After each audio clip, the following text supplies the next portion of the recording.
Puji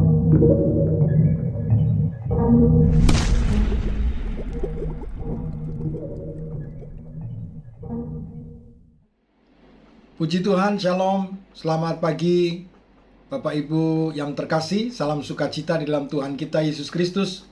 Marilah pagi hari ini kita akan bersama-sama merenungkan kebenaran firman Tuhan yang terambil di dalam kitab Yosua.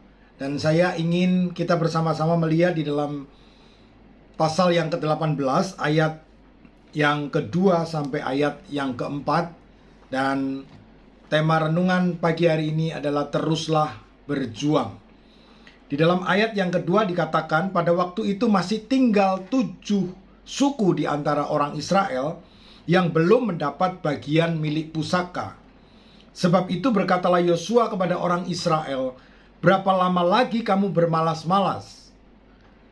Berapa lama lagi kamu bermalas-malas? Sehingga tidak pergi menduduki negeri yang telah diberikan kepadamu oleh Tuhan Allah nenek moyangmu. Ajukanlah 3 orang dari tiap-tiap suku, maka aku akan menyuruh mereka supaya mereka bersiap untuk menjelajahi negeri itu. Mencatat keadaannya, sekedar milik pusaka masing-masing, kemudian kembalilah kepadaku. Saudara-saudara yang terkasih dalam Tuhan, anugerah Tuhan begitu besar dalam kehidupan kita. Tetapi firman Tuhan seringkali mengingatkan kepada kita bahwa kita harus terus bekerja keras untuk berusaha di dalam hidup kekudusan, di dalam hidup kepada pengenalan akan Allah, di dalam hidup kepada pencarian akan Tuhan. Dan inilah yang menjadi karakteristik sebagai orang percaya yang terus melakukan sesuatu sesuai dengan tuntunan dan sesuai dengan kehendak Tuhan. Maka sama seperti orang Israel yang sudah dianugerahi oleh Tuhan, janji yang telah ditepati oleh Tuhan yaitu tanah Kanaan. Tetapi 7 suku yang belum mendapatkan tanah pusaka, Yosua menegur mereka, janganlah engkau bermalas-malas. Lakukanlah, perjuangkanlah itu supaya engkau mendapatkan tanah milik pusaka.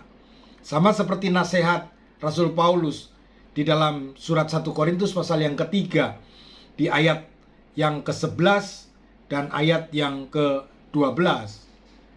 1 Korintus 3 ayat 11 dan 12 dikatakan oleh Rasul Paulus, karena tidak ada seorang pun yang dapat meletakkan dasar lain daripada dasar yang telah diletakkan, yaitu Yesus Kristus. Entahkah orang membangun di atas dasar ini dengan emas, perak, batu permata, kayu, rumput kering, atau jerami. Marilah kita berusaha melakukan yang terbaik di atas dasar anugerah, yaitu Tuhan kita Yesus Kristus. Sehingga kita membangun di atasnya dengan bahan atau dengan bangunan yang kuat, yang kokoh, yang indah. Puji Tuhan, marilah kita terus memohon bimbingan Tuhan, pertolongan kuasanya, Roh Kudus yang akan menuntun, memberikan kepada kita kekuatan untuk melakukan yang terbaik. Puji Tuhan, selamat pagi, selamat beraktivitas, Tuhan memberkati.